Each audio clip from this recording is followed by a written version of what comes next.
인양된 세월호가 실려있는 운반선 갑판 위에서 오늘 오전 미수습자로 추정되는 유해 일부가 발견됐지만 분석 결과 돼지뼈인 것으로 추정된다고 밝혔습니다. 신중한 확인 없이 성급한 발표였다는 비판이 나옵니다.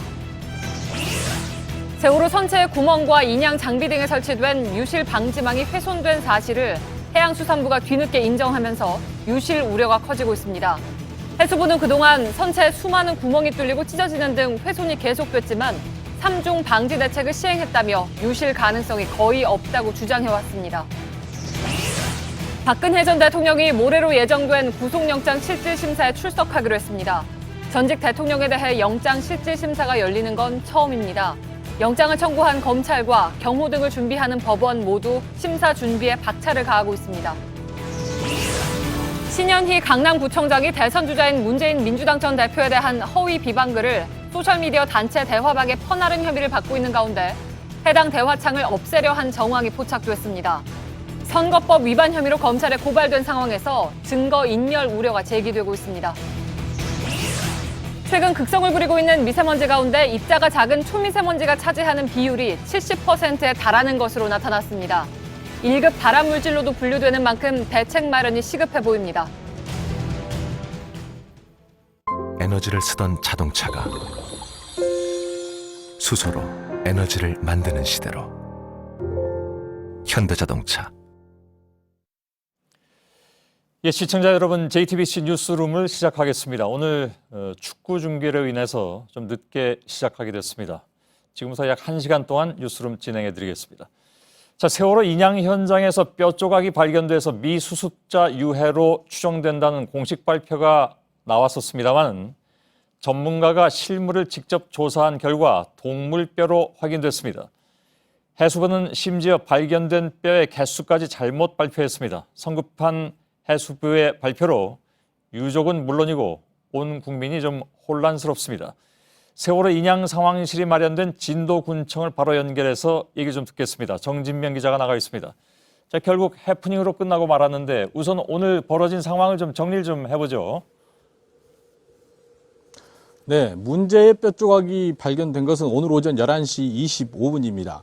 세월호 선수 쪽이 있는 운반선 갑판 위에서 4에서 18cm 크기의 뼈 조각 6개가 신발 등 일부 유류품과 함께 나왔습니다. 바닷물과 뻘이 빠지는 게 주춤해지자 작업자가 내일 공간 사이를 살펴보다 발견한 겁니다. 이를 보고받은 해수부는 곧바로 4층 객실 앞쪽에 있었던 희생자의 일부 유해로 추정을 했고 오후 3시쯤 윤학배 해수부 차관이 팽목항에 있는 미수습자 가족들을 찾아 설명했습니다. 이어 오후 4시 반에는 공식 브리핑을 통해 미수습자 유해로 추정되는 뼈 조각을 발견했다고 발표한 겁니다. 예. 자, 뭐 공식 발표까지 된 상황에서 지금 뒤집어진 상황이 됐는데 어떻게 동물뼈라는 게 확인이 됐습니까, 그러면? 네, 공식 브리핑에서 해수부는 이 뼈 조각이 한 사람의 것인지 인체 어느 부위인지도 알 수 없다고 밝혔습니다. 이 때문에 DNA 조사가 필요하다고 판단을 했고 이를 수습하기 위해 국과수 광주연구소 감식반 5명과 해부학 전문가인 의대 교수 1명이 급히 현장을 찾았습니다. 하지만 현장에 도착한 해부학 전문가가 뼈 조각을 보자마자 사람 뼈가 아닌 돼지뼈라고 확인하면서 상황이 종료됐습니다. 예. 물론 최종 감식 절차가 남아있긴 하지만 이 전문가가 보기엔 그냥 한눈에 봐도 돼지뼈다.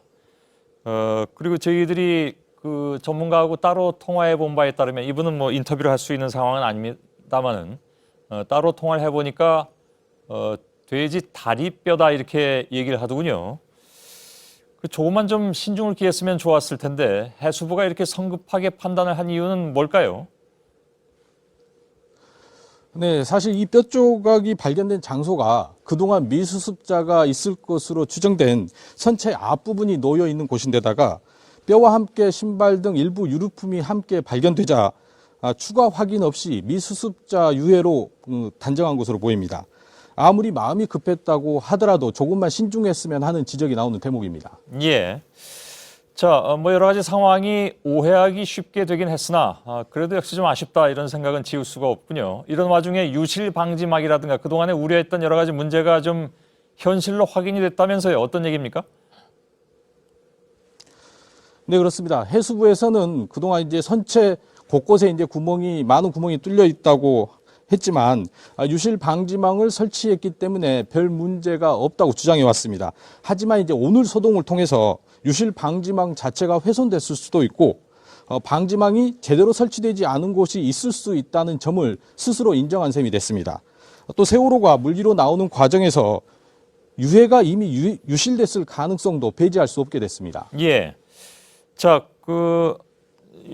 미수습자 유해로 처음에 얘기가 나오면서 이제 목포 신항으로 가는 날짜가 좀 늦춰질 수 있다 이런 얘기까지 나온 바가 있는데 앞으로 그러면 일정은 어떻게 되는지 좀 궁금하고 미수습자들은 뭐라고 얘기를 하고 계십니까? 네, 유해 일부가 세월호 선체 밖 운반선 갑판 위에서 발견됐다는 소식이 전해지자 미수습자 가족들은 충격에 빠졌습니다. 유실 우려가 현실화되는 것 아니냐는 걱정도 했는데요. 국과수 감식반과 함께 배를 타고 현장을 방문한 자리에서 유골이 아니라는 판정이 나오자 안도했다는 소식이 전해지기도 했습니다. 이 뼈 조각이 발견된 이후 선체를 고정하는 등 목포 신항으로 이송하기 위한 작업이 일시 중단됐는데요. 이 해프닝으로 끝나는 만큼 작업을 속게 예정대로 오는 30일 목포 신항으로 출발할 것으로 보입니다. 예, 알겠습니다. 진도군청에 나가 있는 정진명 기자였습니다. 말씀드린 대로 오늘 발견된 뼈가 동물뼈, 즉 돼지뼈인 것으로 확인이 되면서 해수부의 성급한 판단과 행동이 도마에 올랐습니다. 전문가가 한눈에 보기에도 돼지뼈다 이런 얘기였는데 체계적인 유해 분석 작업 없이 발표에 급급했다는 비판이 나오고 있습니다. 이태윤 기자입니다. 오늘 발견된 뼈는 모두 7점입니다. 해수부는 발견 직후 이 뼈들이 미수습자 유골들로 추정된다고 밝혔습니다. 유전자 대조를 위해 국과수 광주분원에 있는 연구팀들을 현장까지 불러들였습니다. 작업이 완료될 때까지 15명 정도의 인원을 상주시키며 작업을 진행할 계획이었습니다. 이 때문에 미수습자 가족들은 유해가 맞느냐, 어디에서 발견됐느냐를 되물으며 충격에 빠졌습니다. 하지만 수거된 뼈가 동물뼈로 밝혀짐으로써 해수부가 성급하게 유해로 몰아간 것 아니냐는 비판이 일고 있습니다. 전문가가 보니 한눈에도 동물뼈라는 것이 확실했다는 건데 뼈 조각이 세월호 주변에서 발견됐다는 정황만으로 미수습자 유해로 몰아갔다는 겁니다. 이런 가능성에 대비해 유해를 확인할 수 있는 전문가를 인양 현장에 배치했어야 하는 것 아니냐는 지적도 나옵니다. JTBC 이태윤입니다. 예, 동물뼈가 발견되고 이것이 미수습자 유해로 잘못 알려지면서 오늘 미수습자 가족들의 마음은 요동쳤습니다. 여러 가지로 좀 착잡할 것 같습니다.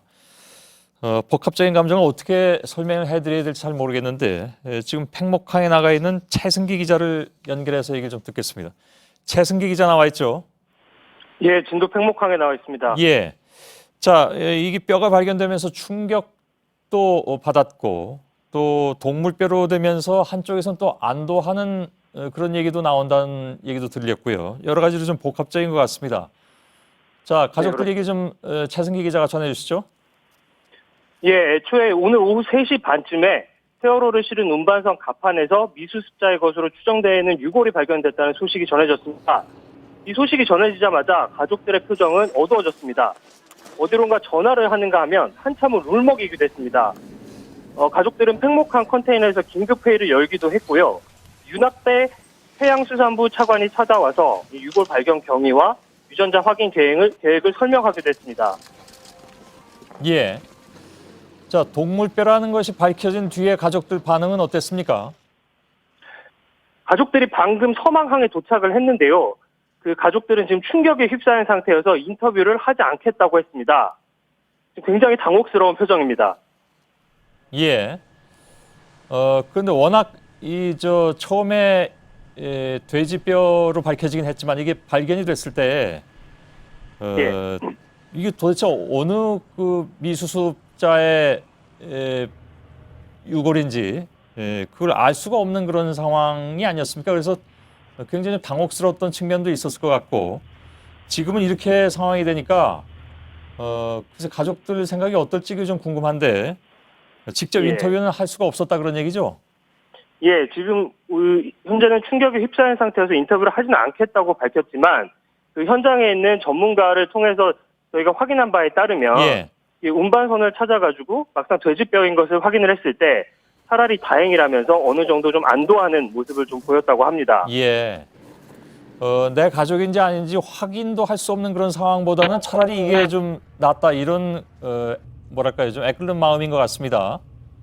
예, 그렇습니다. 이게 애초 해양수산부가 세월호 배수 작업 중 창문에서 쏟아진 펄에서 유해로 추정되는 뼈가 발견을 됐다고 밝혔기 때문에 예. 그러니까 이 얘기인즉슨 해수부가 유실 방지막을 쳐놨지만 이 방지막이 제대로 역할을 하지 못했다는 얘기기도 했습니다. 가족들에게는. 예. 미수습자 가족들은 행여나 가족을 찾지 못할까 두려워했던 겁니다. 예. 하지만 이후 현장에서 돼지뼈임이 확인이 됐고 자신의 가족이 아니라는 것과 또 유실됐을 가능성이 그만큼 줄어들었다는데 안도한 겁니다. 예. 아무튼 그 한마디로 설명하기는 어려운 그런 감정들이실 것 같습니다. 모쪼록 못 찾는 경우는 발생하지 않았으면 좋겠습니다. 최승기 기자가 팽목항에서 전해드렸습니다. 자, 미수습자들을 반드시 찾겠다는 가족들의 소망을 이루기 위해서는 사실 유실 가능성을 최대한 줄이는 것이 중요한데 걱정이 좀 앞서는 그런 상황이죠. 삼중의 조치를 취했다.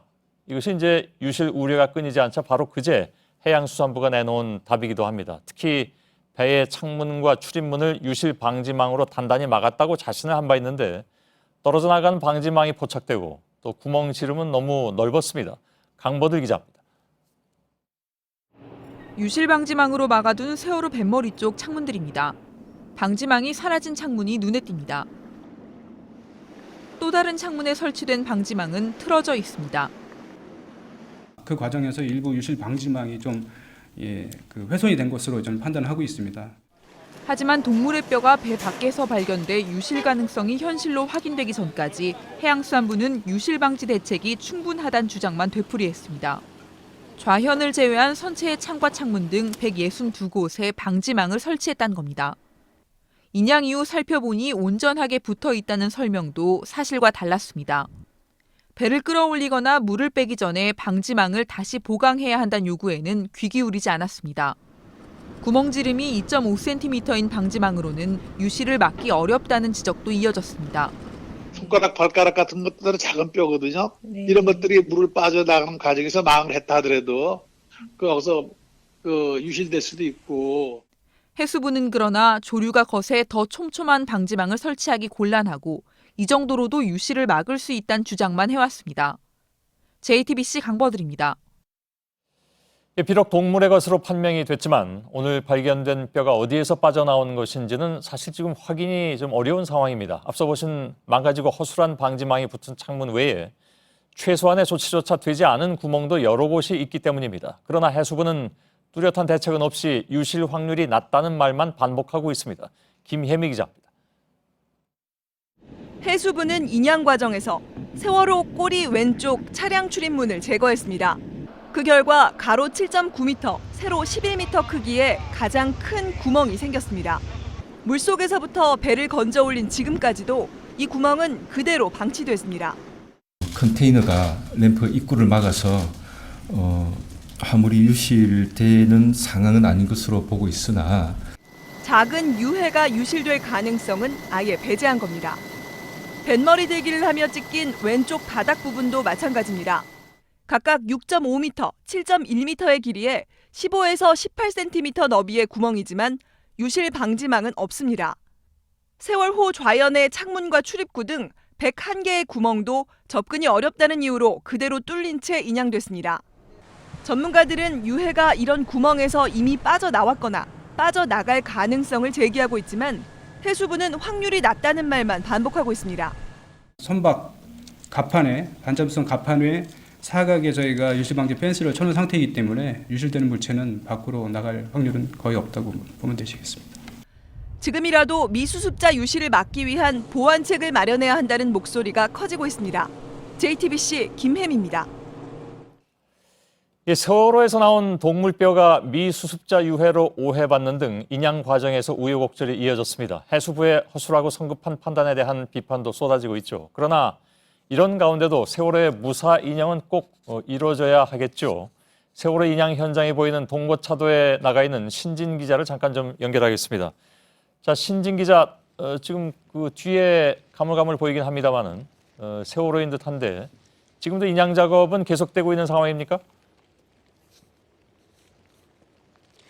네, 불빛을 밝히고 있지만 작업은 시작되지 못하고 있습니다. 지금 작업선에 인양업체 인력들 말고도 다른 인력들이 올라타 있기 때문에 작업을 시작하지 못하고 있는 것으로 보입니다. 지금 더욱 문제가 되고 있는 것은 돼지뼈가 발견되는 해프닝이 있었지만 사람의 유해가 발견된 가능성도 제기가 됐다는 겁니다. 그래서 추가 유실 우려가 높아지고 있는데요. 여기에 대한 근본적인 대책이 없으면 앞으로의 계획에 차질이 빚어질 수 있습니다. 하지만 세월호를 계속 바다 위에 띄워놓을 수는 없기 때문에 일단 인양 작업과 유실 방지 작업을 병행할 가능성이 있습니다. 예, 아까 그 정진명 기자가 진도군청에서 얘기할 때에는 지금 상황은 당초 예정대로 신목포항으로 목포 신항으로 가는 날짜는 지켜질 것 같다라는 얘기가 있었는데 지금 신 기자 얘기를 들어보면 그게 조금 또 변화가 있을지도 모르겠다는 우려도 생기는군요. 정확하게 파악이 어려울까요? 어떨까요? 네, 일단 해수부는 오늘 브리핑에서는 만약에 사람 유해가 발견된다고 해도 30일 전후로 목포 신항으로 가는 데에는 문제가 없을 것이라고 발표를 하긴 했습니다. 하지만 이제 많은 사람들이 유실 방지에 대해서 문제를 제기를 하고 있고 여기에 대한 대책을 촉구를 하고 있는 만큼 추가로 작업이 투입이 된다면 미뤄질 가능성도 배제를 할 수 없다는 겁니다. 아직까지 이에 대해서 해수부는 정확한 입장을 밝히지는 않았습니다. 알겠습니다. 그러니까 아까 정진명 기자가 얘기한 것은 이 시간까지의 해수부의 공식적인 입장 정도로 이해하면 될 것 같은데 역시 이제 중요한 것은 미수습 가족들의 의견일 텐데 저희들이 이건 좀 여쭤볼 수가 없는 상황입니다. 왜냐하면 오늘 좀 여러 가지 일 때문에 충격을 많이 받으셔서 인터뷰 자체를 좀 고사하고 있는 그런 상황이기 때문에 좀 봐야 될 것 같습니다. 자, 아무튼 조금 아까 설명한 이런 우여곡절이 있기 전까지 어떤 작업을 진행하고 있었습니까, 현장에서는? 네, 사실 동물뼈가 발견되기 전까지도 작업은 쉽지 않았습니다. 세월호가 올라온 이후에 해수부는 세월호 선체 안에 있는 물과 기름을 빼는 작업을 하고 있었습니다. 이 물을 빼내기 위해서 구멍을 32개 뚫기로 했습니다. 10cm 지름으로 뚫기로 했는데요.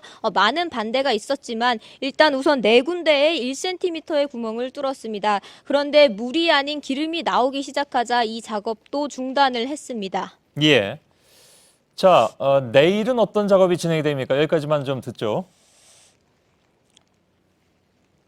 네, 일단 오늘 오전 8시부터 세월호를 운반선과 고정을 하는 작업을 진행을 했습니다. 그리고 또 운반선에 설치된 부력 장치인 날개탑을 제거하는 작업도 진행을 했습니다. 이 날개탑은 세월호를 끌어올리기 위해서 설치를 한 건데 세월호를 육지에 내려놓으려면은 제거를 해야 하는 겁니다.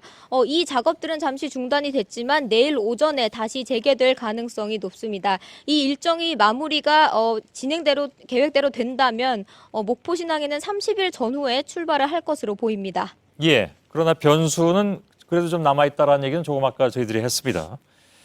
알겠습니다. 동고차도에 나가 있는 신진 기자였습니다.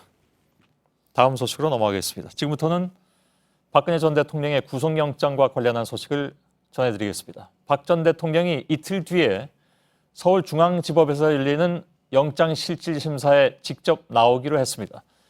오늘 오후에 전해진 소식입니다. 전직 대통령에 대해서 영장실질심사가 이루어지는 것 그리고 심사에 출석하는 것 모두 처음 있는 일입니다.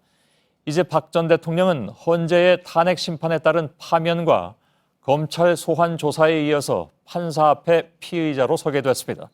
그동안에 혐의가 없다고 주장해온 박 전 대통령이 법정에서 어떤 입장을 밝힐지에 관심이 집중되고 있습니다. 아울러 임기 내내 법치를 주장해왔지만 결국 구속 여부 심사까지 받게 된 전직 대통령에 대해서 법원이 어떤 판단을 내릴지도 주목됩니다. 먼저 박 전 대통령이 머물고 있는 삼성동 자택을 연결하겠습니다. 유선혜 기자, 검찰의 영장 청구 이틀 만인 오늘 박 전 대통령 측이 출석 의사를 밝혔습니다. 일단 측근들은 뭐라고 얘기를 하고 있습니까? 네, 청와대의 한 관계자는 박 전 대통령 측이 이미 출석할 준비를 하고 있었던 것으로 알고 있다라고 말을 했습니다. 그러니까 오늘 최종 결정은 오늘 했지만 그러나 영장실질심사에 출석한다 이런 방침은 정해져 있었다는 겁니다. 또 다른 관계자는 박 전 대통령 측이 이번 검찰 수사에 있어서 상당히 모레 있을 영장실질심사를 중요하게 판단하고 있다고 말을 했는데요. 그러니까 박 전 대통령 측이 법원에 가서 직접 하고 싶은 얘기도 좀 있을 것이다, 이렇게 얘기를 했습니다. 예. 자, 그렇다고 한다면 영장 청구 직후에 나왔던 출석하지 않을 수도 있다, 이런 예상은 지금 완전히 빗나간 것이 됐네요.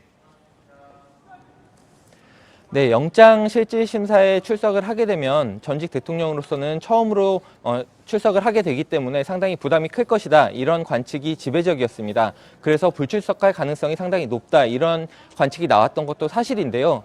하지만 실제로 불출석을 하게 된다면 혐의 사실을 시인하는 것처럼 비춰질 수가 있고, 또 여러 가지 그 영장 발부 과정에 있어서 불리하게 작용할 수가 있다는 점을 변호인단이 처음부터 의식하고 있었다, 이렇게 관측이 나오고 있습니다. 그리고 박 전 대통령이 헌재의 탄핵 심판 그리고 특검 수사 여러 가지 과정에 있어서 한 번도 출석을 하지 않았는데요.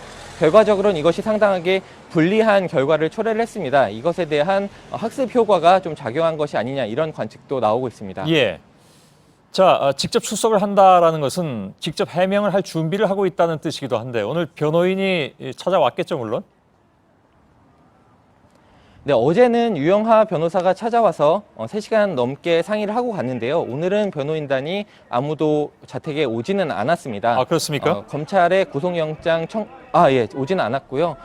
검찰이 구속영장 청구 사유를 구체적으로 공개를 했기 때문에 이 청구 사유에 맞춰서 변호인단은 그에 대한 대응 논리를 준비를 하는데 집중을 하고 있는 것으로 보이고요. 물론 필요한 부분에 있어서는 박 전 대통령 측과 직접 통화를 하면서 준비를 하고 있는 것으로 보입니다. 한편 자유한국당 조원진 의원 측에서는 의원 77명이 그 박 전 대통령의 불구속을 청원하는 청원서에 서명을 했는데 앞으로 더 의원들이 서명할 가능성이 있다, 이렇게 말을 하기도 했습니다. 예, 알겠습니다. 그 자택 앞에 시위 상황은 어떻습니까? 네, 오늘 오전까지만 해도 수십 명 수준이었는데 박 전 대통령이 출석 의사를 밝힌 이후에는 지지자들이 모여들기 시작을 해서 한때는 300명을 넘기기도 했습니다. 지금은 많이 철수를 하고 50명 정도가 남아있는 상황인데요. 구속 반대 그리고 또 탄핵, 무효, 이런 구호들을 외치고 있습니다. 일부 지지자들 가운데서는 알몸으로 이렇게 과격한 행동을 하다가 경찰에 연행되는 경우도 있었고요. 특히 오전 11시쯤에는 벽돌을 든 60대 남성이 취재진을 공격하려고 하다가 경찰에 연행이 돼서 입건이 되기도 했습니다. 예, 알겠습니다. 유선의 기자가 삼성동 박 전 대통령 자택 앞에서 전해드렸습니다. 이번에는 영장실질심사에서 박 전 대통령의 혐의 입증에 나설 검찰, 그리고 유례가 없는 전직 대통령 출석에 대비하는 법원의 준비 상황을 좀 알아보겠습니다. 이서준 기자가 나가 있습니다. 박 전 대통령이 출석하면 먼저 어디로 나오게 됩니까? 예, 바로 법원으로 갈 가능성이 큽니다. 앞서 이재용 삼성 부회장은 특검 사무실에 들렀다가 법원으로 이동을 했는데요. 이 박 전 대통령에게도 같은 절차를 적용하면은 검찰과 법원 양쪽에서 이 경호 등을 준비하기 때문에 박 전 대통령은 법원으로 바로 출석할 가능성이 커 보입니다. 예. 지금 박 전 대통령은 물론 삼성동 자택에 머물고 있는데 지난번에 소환 조사 때처럼 포토라인이 설치가 되나요? 법원에 도착하면 그다음엔 어떤 경로로 법정에 들어가는지까지도 같이 좀 알려주시죠. 네, 현재 취재진과 법원 간에 이 포토라인 설치를 논의를 하고 있기는 합니다. 통상 영장실질심사가 진행되는 이 서울중앙지법 321호 법정은 이 중앙지법 건물 뒤편을 통해 들어가는데요. 근데 이 뒤편은 진입로와 로비 등이 굉장히 좁습니다. 그래서 다른 경로를 이용할 수도 있어 보입니다.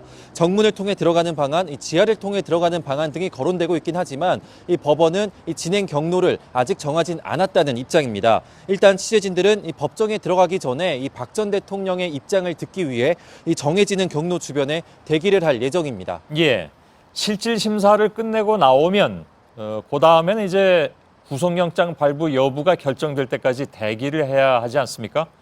그 박 전 대통령이 어디에서 대기를 하게 되느냐, 이게 또 관심거리였는데 얘기가 나오고 있는 게 있습니까? 예, 검찰이 구속영장을 청구하면은 법원은 이 영장실질심사에 데리고 올 수 있는 구인장이라는 거를 발부해 줍니다. 보통 이 구인장에는 대기를 하는 이 유치 장소가 적혀 있기 마련인데요. 하지만 박 전 대통령 구인장에는 이 유치 장소가 공란이라고 합니다. 보통 구치소, 경찰서 유치장, 검찰청 구치감 등에서 대기를 하는데 경호 문제 등을 고려하면은 구치소가 될 가능성도 있어 보입니다. 예. 그 구치감 얘기도 나오던데 이거는 뭡니까? 이제 검찰청 같은데 왜 구치감이 따로 준비가 돼 있는 곳이 있지 않습니까? 구치감 얘기도 나오던데 지금까지 나온 얘기는 구치소일 가능성이 더 높다는 얘기인가요? 사실상 오늘 오후 6시쯤에야 출석 의사를 밝혔기 때문에 이 법원도 검찰도 이 대기 장소 등은 아직 정하지는 못한 상태입니다. 내일이 돼야 취재진들에게 공개를 할 것으로 보입니다. 알겠습니다. 구치소로 만일 가서 대기를 한다면 지난번에 이재용 삼성 부회장의 경우도 그랬습니다만은 구치소에서 규정된 복장을 하고 있어야 되잖아요. 그것도 그대로 다 지켜야 되는 건가요? 예, 법과 원칙에 따라 구속영장을 청구한 만큼 이 구치소에서의 어떤 대우도 크게 다르진 않을 것으로 예상은 되는데요. 그 부분도 내일 취재를 해보도록 하겠습니다. 예, 알겠습니다. 실질 심사 날짜를 보면 구속영장을 청구하고 사흘 뒤에 열리는 셈이 됩니다. 보통 지금까지 예를 봐도 이틀 뒤에 실질 심사가 잡혀 있었던 것 같은데 왜 늦어졌을까요? 뭐 경험 문제라든가 아니면 또 검토해야 될 것들이 많기 때문일까요? 예, 경호 문제 등도 고려가 된 것 같습니다. 법원도 취재진들에게 짧은 시간 안에 경호 준비를 하고 있으니 협조를 바란다. 이런 뜻을 밝히기도 했는데요. 이와 함께 영장 전담 판사가 검토해야 할 수사 기록의 양도 매우 많습니다. 검찰이 넘긴 사건 기록은 220여 건에 12만여 페이지 정도라고 합니다. 실질 심사 시간도 상당히 길어질 것으로 예상이 되고요. 이 구속 여부도 다음 날 새벽이 돼야 나올 것으로 보입니다. 예. 실질 심사에 참여하는 사람은 누굽니까? 예, 박 전 대통령을 직접 조사했던 이원석 부장과 한웅재 부장이 직접 이 실질 심사에 참여할 것으로 예상이 됩니다. 알겠습니다. 자, 그 다음 단계에는 질문하지 않도록 하겠습니다. 상황을 좀 봐야 되는 것이니까요. 알겠습니다. 이서준 기자였습니다. 박 전 대통령이 영장 실질 심사에 출석하기로 하면서 이제 이목은 서울중앙지법 321호로 쏠리고 있습니다. 321호 법정에서 피의자인 박 전 대통령 측과 영장을 청구한 검찰 사이에 어떻게 심사가 전개될지도 주목됩니다. 김준 기자입니다. 박 전 대통령의 구속영장 실질 심사는 오는 30일 오전 10시 30분 서울중앙지법 321호 법정에서 열립니다. 피의자인 박 전 대통령은 법정 가운데 위치한 증인석에 앉아 강부영 영장 전담 판사를 마주봅니다. 변호인단과 검찰은 법대를 중심으로 좌우로 위치하고 박 전 대통령 뒤에 있는 방청석엔 검찰 수사관들이 앉습니다. 법정 내 소란 행위 등으로 감치 등이 필요할 경우를 대비해 법원 경위도 배치합니다. 법정에선 검찰과 변호인단이 양측의 입장을 밝히지만 원칙적으로 강 판사가 직접 질문하고 피의자인 박 전 대통령이 직접 답해야 합니다. 검찰과 변호인이 주도적으로 진행하는 일반 형사재판과 달리 영장 실질 심사는 재판부가 주도하는 방식이기 때문입니다. 특히 형사재판에선 피고인과 변호인이 나란히 앉아 재판 내내 변론을 상의할 수 있지만 영장 실질 심사에서 피의자는 홀로 판사와 마주보고 앉게 되면서 변호인의 도움을 받기가 쉽지 않습니다. 따라서 피의자의 답변 내용이 영장 발부 여부에 영향을 끼치는 경우가 많습니다. 검찰 측에선 한웅재, 이원석 부장검사가 직접 출석해 뇌물수수와 직권남용 혐의를 집중 소명할 것으로 보입니다. 박 전 대통령 측에선 유영하 변호사 등이 참여해 기존처럼 자신은 선이었고 최순실 씨가 주도한 일이라고 주장할 것으로 예상됩니다. 하지만 검찰에선 박 전 대통령의 지시를 받아 적은 안종범 전 수석의 업무 수첩 등을 증거로 제시하고 차명폰 사용과 수사 대응용 문건 의혹 등을 내세워 증거인멸 우려가 있다며 구속 필요성을 강조할 것으로 보입니다. JTBC 김준입니다. 저희가 입수해서 어제부터 보도해드리고 있는 구속영장에 따르면 검찰은 박근혜 전 대통령이 삼성그룹 경영권 승계 과정에 자신의 도움이 필요하다는 점을 알고 이재용 부회장에게 뇌물을 요구한 것으로 판단했습니다. 자, 오늘 새로 말씀드릴 내용은 특히 검찰은 이건희 회장이 쓰러진 지 한 달쯤 뒤부터 박 전 대통령이 청와대 참모들에게 삼성 경영권 승계 문제를 면밀히 모니터링하라 이렇게 지시했던 것을 그 시작으로 보고 있다는 것입니다. 심수미 기자입니다. 이건희 삼성그룹 회장은 2014년 5월 쓰러졌습니다. 한 달쯤 뒤 박 전 대통령은 청와대 수석 비서관들에게 삼성그룹 경영권 승계 문제를 면밀히 모니터링하라고 지시했습니다. 이후 금융위나 공정위 등 관계 부처로부터 각종 현안을 보고받았습니다. 검찰은 구속영장에서 박 전 대통령이 이재용의 승계 작업에 자신과 정부의 도움을 필요로 한다는 점을 알고 이를 이용해 뇌물을 받기로 최순실과 공모했다고 적시했습니다. 이 부회장에 대해선 대통령의 공직 사회와 시장에 미치는 영향력, 규제 당국에 대한 인사권, 지휘 감독권 등을 이용해 승계 과정에 도움을 받기로 마음먹었다고 적었습니다. 이와 관련해 검찰은 2014년 9월부터 지난해 2월까지 세 차례에 걸친 독대 과정에서 박 전 대통령과 이 부회장에 부정한 청탁이 오갔다고도 판단했습니다.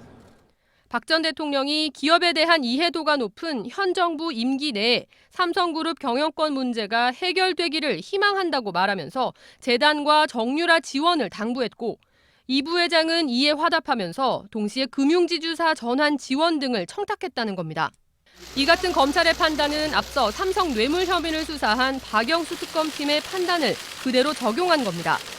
박 전 대통령은 자신의 뇌물죄와 관련해 완전히 엮은 것이라는 주장을 고수하고 있지만 검찰은 혐의 입증에 자신감을 보이고 있습니다. JTBC 심수희입니다. 검찰은 박 전 대통령 영장 청구 이후에도 관련 수사를 계속 진행할 예정입니다. 특히 박 전 대통령의 핵심 보좌진이지만 아직 미완으로 남은 우병우 전 민정수석에 대한 수사가 주목됩니다. 이번에는 우 전 수석 산하의 특별감찰반이 문체부 직원을 무리하게 조사했던 정황을 특검이 조사해서 검찰로 넘긴 것으로 파악됐습니다. 백종훈 기자입니다. 2015년 11월 청와대 민정수석실 산하의 특별감찰반이 문화체육관광부의 감사 담당관을 서울 창성동 사무실로 불렀습니다. 특검에 따르면 소환 이유를 모른 감사 담당관에게 특감반 직원들은 문체부의 서무사무관과 이모주무관을 징계하라고 요구했습니다. 이들이 근무 시간에 술을 마시고 낮잠을 자는 등 문제가 있다는 이유였습니다. 이후 감사 담당관이 직접 조사에 나섰지만 공식 징계 사유까지는 없다고 보고 구두주의와 업무 배제 조치만 내렸습니다. 그러자 특별감찰반이 이번엔 감사 담당관에 대한 압박에 들어갔다는 것입니다. 특감반은 지난해 1월 감사 담당관의 사무실과 휴대전화를 영장 없이 압수수색하며 당초 지시대로 문체부 직원을 징계하라고 지시했습니다. 특검 조사에서 감사 담당관은 특감반이 양말까지 벗기고 신체 수색을 해 모멸감을 느꼈다고 진술했습니다. 이후 감사 담당관은 문화계 인사와 골프를 쳤다는 점 등을 이유로 지역 문화과장으로 좌천됐고 감봉 등의 징계도 받았습니다. 특검은 당시 감찰 과정에서 우병우 전 수석이 어떤 역할을 했는지 규명이 필요하다고 보고 검찰에 자료를 넘겼습니다. JTBC 백종훈입니다. 박근혜 전 대통령은 헌재의 탄핵 인용 결정에 대해서 진실은 밝혀질 것이라면서 사실상 불복 의사를 드러낸 바가 있죠. 당시 박 전 대통령 측 대리인단이 헌재 결정을 받아들일 수 없다는 취지의 입장문을 조만간 내겠다고 밝혔습니다. 헌재 결정 이후에 박 전 대통령 측의 첫 공식 입장입니다. 윤서령 기자입니다. 박근혜 전 대통령 탄핵 심판의 대리인단 중 한 명인 황성욱 변호사는 최근 한 인터뷰에서 헌재의 심판 결과를 강하게 부인했습니다. 공식적으로 저희 대리인단에서 최종 정리가 되면 그때는 그 자료를 가지고 나와서 한번 헌법재판소 결정문을 자근자근 한번 씹어보겠습니다. 제가. 대리인단에 있던 변호사들이 부분별로 헌재 결정문의 문제점을 분석했다고 밝혔습니다. 입장문은 2, 3주 뒤에 나올 전망입니다. 헌재 심판 이후 대리인단이 공식 입장을 내는 것은 처음입니다. 요지는 탄핵 심판 결과를 부인하겠다는 겁니다. 처음에는 한 이 정도 결정문에 대한 반박만 이렇게 할까 하다가 뭐 저희도 좀 한맺힌 게 많아서 지금은 탄핵 심판이 끝났기 때문에 탄핵 심판에 관해서는 저도 이제 입이 좀 자유롭습니다. 헌재 재판에 참여했던 대리인단 대부분은 박 전 대통령 형사 재판의 변호인도 맡고 있습니다. 변호인단의 입장을 감안하면 박 전 대통령은 30일 예정된 영장실질심사에서도 강하게 혐의를 부인할 것으로 보입니다. JTBC 윤서령입니다. 네, 대선까지 42일 남았습니다. 이런 가운데 바른정당이 오늘 유승민 의원을 대선 후보로 확정지었습니다. 원내 교섭단체 가운데선 첫 본선 진출자 확정입니다. 최수연 기자입니다. 이변은 없었습니다. 유승민 의원은 득표율 62.9%로 남경필 경기지사를 이겼습니다. 남지사의 득표율은 37.1%였습니다. 앞선 4차례 토론 후의 투표를 모두 승리로 마쳤던 유 의원은 오늘 현장 대의원 투표에서도 66.8%를 득표했습니다. 수락연설에서 유 의원은 보수 재건을 목표로 내걸었습니다. 이 순간부터 바른정당의 대통령 후보로 용감하게 출발하겠습니다. 이 땅의 보수를 바로 세우는데 앞장서겠습니다. 그러면서 문재인 전 민주당 대표의 안보관을 비판하기도 했습니다. 하지만 보수 진영을 대표하는 대선 후보가 되기엔 낮은 지지율이 문제입니다. 보수층에서 자유한국당과 선거연대를 해야 한다는 지적이 나오는 이유입니다. 하지만 당내에선 또 도로 새누리당이 될 수는 없다며 자유한국당과의 연대에 반대하는 목소리가 커 고민입니다. 국민의당과 연대도 고려해볼 만한 카드지만 안철수 전 대표가 완고한 태도를 보이고 있습니다. 이 때문에 유 의원은 오늘 원칙과 명분 있는 단일화를 해야 한다는 기존 입장을 재확인하면서도 실행 여부에 대해선 원점에서 재검토하겠다는 신중한 반응을 보였습니다. JTBC 최수연입니다. 네, 한편 국내당에선 오늘 치러진 부산, 울산, 경남 지역 경선에서도 안철수 전 대표가 압도적인 승리를 이어갔습니다. 안 전 대표는 유효 투표 1151표 가운데 7,561표를 얻어서 득표율 74.5%를 기록했습니다. 안 전 대표와 경쟁 중인 손학규 전 대표는 17.5%, 박주선 국회 부의장은 8%를 얻었습니다. 민주당 호남 경선에서 문재인 전 대표의 득표율은 60.2%였습니다.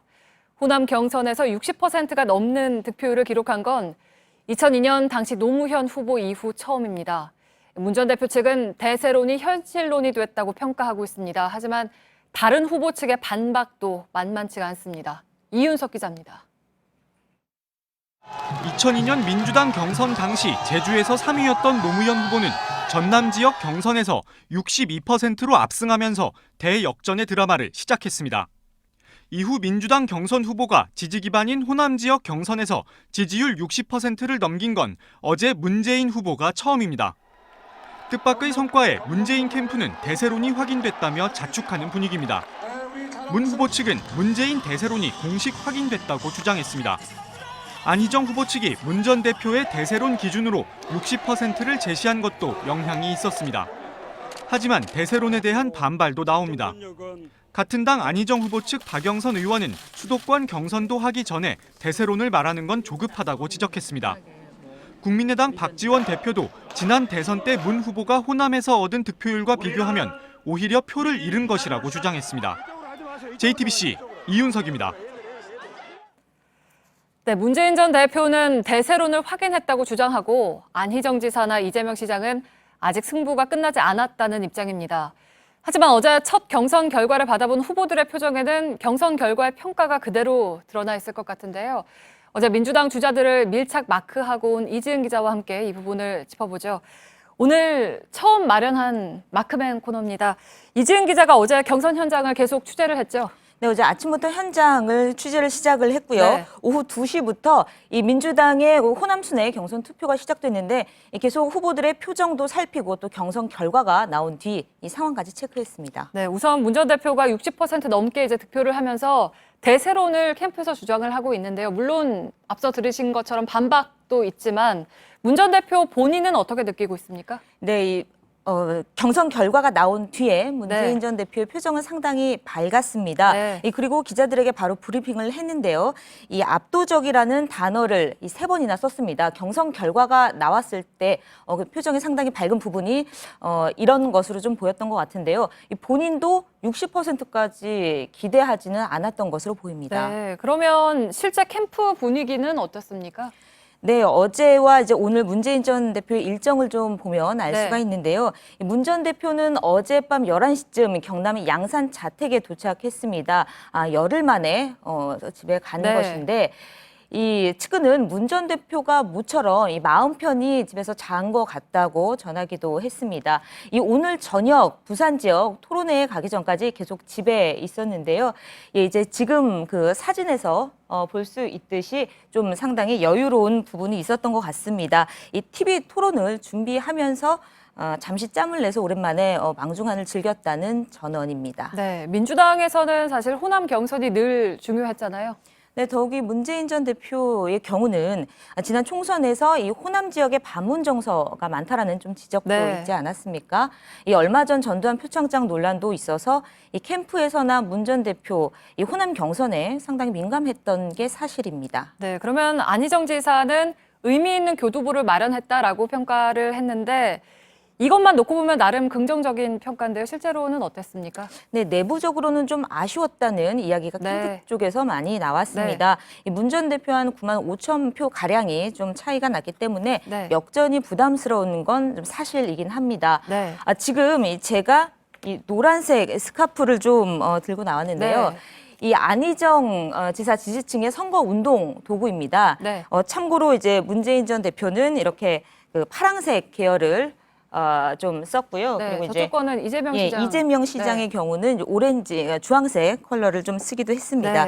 이 안희정 지사는 사실 이 호남에서 2002년 그 노무현 전 대통령의 돌풍을 좀 재현하길 바라지 않았습니까? 그래서 이렇게 노란색을 또 썼는데 어제 기대는 좀 이루어지지 않았습니다. 하지만 크게 낙담하기보다는 아직 끝나지 않았다는 의지가 좀 더 많이 읽혔는데요. 어제 안희정 지사가 마크맨 카톡방에 올린 사진이 있습니다. 이 차 안에서 지금 웃는 모습을 좀 찍어서 보냈는데, 이 사진입니다. 마크맨 카톡방이라는 것도 있나 보죠? 네, 각 대선 주자별로 일정이나 이제 공지 같은 거를 이제 기자들에게 공지하는 그런 SNS 카톡방인데요. 어제 이 사진을 올린 겁니다. 이거는 아무래도 반전에 대한 어떤 좀 의지를 보여주려고 한 게 아니냐 이런 분석이 나옵니다. 경선이 끝난 뒤에 안희정 지사 캠프에서 저녁 자리가 있었는데 여기서 이제 안 지사가 지지하는 의원들에게 최선을 다해서 갈 테니까 실망할 필요가 없다. 다음 경선인 충청에서 이기자 이렇게 독려했다고 합니다. 네, 그러니까 충청권 경선은 내일 실시가 되죠. 그러니까 결과를 좀 지켜봐야 될 것 같고 이재명 성남시장 측의 반응은 어땠나요? 네, 사실 어제 내심 2등을 노렸습니다. 만일 결선 투표를 가게 된다면 2등과 3등의 이 위치는 확연히 달라지기 때문인데요. 그래서 경선 결과를 보고 좀 약간 실망하는 모습도 보였습니다. 당연히 의미 있는 2등을 할 줄 알았는데 역부족이었다라는 말을 하기도 했죠. 이 경선 직후에 별도의 자리를 갖지 않고 바로 오늘 경선 후보 토론이 있는 부산으로 내려갔습니다. 네, 사실 기존의 여론조사 지지율만 놓고 보면 나름 성과도 있지 않았습니까? 네, 이재명 시장의 경우 이제 앞서 얘기한 마크맨 그 단체 카톡방에 대화방에 직접 들어와 있는데요. 지금 이 글이 어제 저녁 8시 반에 올린 겁니다. 좀 더 커다란 이변을 보여드리고 싶었는데 기대에 못 미쳤다라고 좀 올리기도 했습니다. 그 이재명 시장의 경우는 선거인단이 가장 많은 수도권에서 좀 반전을 기대하고 있습니다. 네, 어쨌든 결과는 좀 지켜봐야겠죠. 마크맨 이지은 기자였습니다. 이른바 우파 단일화를 주장하는 홍준표 경남지사 측이 바른정당의 구체적인 단일화 조건을 제시한 것으로 알려졌습니다. 바른정당은 친박 청산을 요구해왔는데요. 홍 지사 측에서 상징적인 인물들을 내보내겠다고 제안을 한 것으로 전해졌습니다.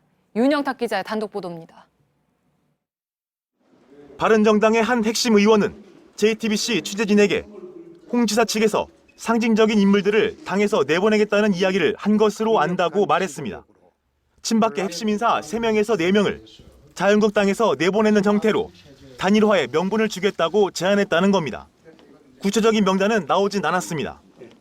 바른정당은 한국당 대선 후보와의 단일화 조건으로 친박 청산을 요구해왔습니다. 한국당의 임명진 비대위원장도 오늘 연대를 위해서라면 추가로 당을 쇄신해야 한다며 추가 인적 청산을 시사했습니다. 홍 지사의 제안이 힘을 받는 분위기지만 넘어야 할 산은 많습니다. 친박 핵심으로 지목된 서청원, 최경환, 윤상현 의원은 이미 당원권 정지 징계를 받았습니다. 당내 다수인 친박 의원들이 추가로 핵심 친박의 탈당 조치를 받아들일지 미지수입니다. 게다가 친박계 핵심으로 분류되는 김진태 의원이 당내 대선 주자로 뛰면서 홍준표 지사와 경쟁하고 있는 것도 부담입니다. 이 때문에 친박 청산의 범위와 수준이 한국당과 바른정당 대선 연대의 관건이 될 전망입니다. JTBC 윤영탁입니다. 단체 대화방에 특정 대선 후보에 대한 허위 사실을 유포한 혐의로 신현희 강남구청장이 조만간 경찰 조사를 받을 예정입니다. 그런데 JTBC 취재 결과 이 단체 대화방을 없애려는 정황이 포착됐습니다. 증거를 인멸하려는 것 아니냐는 의혹이 제기됩니다. 정재용 기자입니다. 신현희 강남구청장 등 130여 명이 참여한 단체 대화방입니다. 지난달 18일 신구청장은 이 대화방에서 노무현 전 대통령과 문재인 민주당 전 대표에 대한 허위 비방글을 올렸습니다. 사흘 뒤 한 민주당 구의원이 문제 제기를 하자 다음 날 대화방의 한 참여자가 이 방은 휴폐업하겠다며 모두 나가달라는 메시지를 올립니다. 그러자 참여자들이 방에서 퇴장합니다. 증거 인멸을 하기 위해서 이 방을 만든 사람이 단체방에 있는 회원들한테 모두 나가달라. 경찰이나 검찰에서 확실하게 증거 확보에 나서야 된다. 문 전 대표 측은 22일 경찰청에 고발장을 제출했습니다. 중앙선관위도 다음 날 신구청장을 허위사실 공표 혐의로 검찰에 고발했고 현재 해당 사건은 경찰이 수사하고 있습니다. 본격적인 조사가 이뤄지지 않은 상황에서 문제의 대화방을 없애려는 정황이 포착된 겁니다. 경찰은 신구청장을 조만간 소환해 대화 내용을 자세히 들여다보고 사실관계를 정확히 밝히겠다는 입장입니다. JTBC 정재윤입니다. 2007년 대선 때 최대 이슈였죠. BBK의 김경준 전 대표가 오늘 만기 출소했습니다. 출소 직후 김 씨는 이명박 전 대통령도 사건에 연루됐다는 결정적 자료를 갖고 있다고 주장했습니다. 박현주 기자입니다. BBK 투자자문에 김경준 전 대표를 실은 호송차가 청주 외국인 보호소로 향합니다. 미국 국적인 김 씨를 강제 출국시키기에 앞서 신변을 보호하기 위해서입니다. 김 씨는 코스닥 기업 옵셔널 벤처스의 주가를 조작하고 300억 원대 회사 돈도 횡령한 혐의로 8년간 복역한 뒤 만기 출소했습니다. 앞서 2007년 김 씨는 이명박 당시 한나라당 대선 후보가 옵셔널 벤처스를 인수한 BBK의 실소유주라고 폭로했지만 검찰과 특검은 김 씨 단독 범행으로 결론 내렸습니다. 하지만 김 씨는 출소 직후 이 전 대통령이 BBK 사건에 관여했다는 결정적인 자료가 있다고 주장한 것으로 전해졌습니다. 보호소에서 더불어민주당 의원을 만나섭니다. 진상규명을 위해서 앞으로 본인이 나설 것이고 미국으로 돌아가면 적절한 언론사와 인터뷰도 할 계획이 있다고. 김 씨는 일단 내일 오후 중에 가족들이 있는 로스앤젤레스로 돌아가겠다는 뜻을 보호소 측에 전달했습니다. 출국을 하고 나면 현행법상 앞으로 5년 동안은 재입국이 금지됩니다. 하지만 김 씨는 박 의원에게 법무부 장관의 허가를 받아 재입국할 수 있도록 노력해 줄 것을 부탁했다고 박 의원이 전했습니다. JTBC 박현주입니다. 네, 오늘도 미세먼지 때문에 고생하셨죠. 그런데 이게 최근에 더 독해졌습니다. 전체 미세먼지 가운데 입자가 작은 초미세먼지의 비중이 전보다 늘어난 건데 1급 발암 물질인 만큼 서둘러서 대책을 마련해야겠습니다. 유한울 기자입니다. 오늘 서울의 미세먼지 농도는 아침 일찍 나쁨 수준에 접어든 뒤 오후 3시 일평균 86 마이크로그램 퍼 세제곱미터까지 올라갔습니다. 이 미세먼지의 성분을 분석해봤더니 그중에서도 입자 크기가 2.5 마이크로미터보다 작은 초미세먼지 비율이 71%나 됐습니다. 올 들어 우리나라에 내려진 초미세먼지주의보는 모두 85차례로 지난해 같은 기간의 2배 수준입니다. 특히 지난해 단 한 차례도 발령된 적이 없었던 서울에서 올해에는 벌써 3번이나 내려졌습니다. 중국발 스모그가 몰려왔을 때로 이날 초미세먼지 비중을 따져보니 모두 70% 안팎이었습니다. 확실히 작년보다 많이 심해진 것 같고요. 예전에는 마스크 안 써도 그렇게 크게 걱정 안 했었는데. 초미세먼지는 주로 차량과 발전소 등에서 화석연료를 태울 때 배출되는 1급 발암 물질입니다. 머리카락 굵기의 30분의 1 정도로 작아 코나 기관지에서 걸러지지 않고 직접 폐나 뇌, 혈관에까지 침투할 수 있습니다. 이 때문에 미세먼지 대책으로 뭉뚱그릴 게 아니라 초미세먼지에 특화된 대책을 별도로 만들어야 한다는 지적이 나옵니다.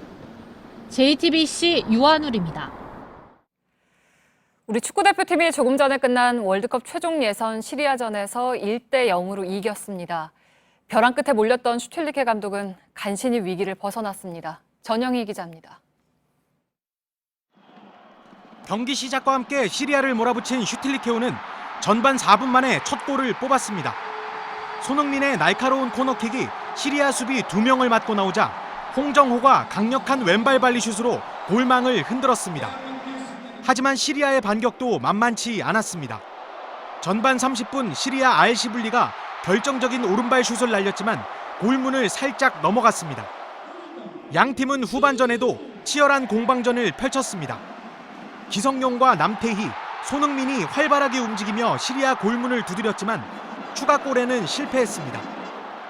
후반 25분 시리아 알카티백에 결정적인 슛을 허용했지만 골키퍼 권순태의 선방이 팀을 살렸습니다. 후반 추가 시간엔 시리아의 슛이 크로스바에 맞고 나오는 행운도 따랐습니다. 결국 1대0으로 승리한 슈틸리케오는 4승 1무 2패, 승점 13점으로 월드컵 본선 직행 티켓이 주어지는 A조 2위를 유지했습니다. 하지만 한 수 아래로 평가받는 시리아에게도 고전을 면치 못하며 경기력 논란을 완전히 떨쳐내진 못했습니다. JTBC 전영입니다. 네, 내일 아침까지 전국에 비가 예보되어 있습니다. 특히 세월호 인양 현장인 서해 남부와 남해안에는 돌풍과 함께 천둥, 번개가 칠 것으로 보입니다. 예, 미세먼지는 내일 오후에 좀 거칠 것으로 예상되긴 합니다. 내일도 저희들은 최선을 다하겠습니다. 고맙습니다.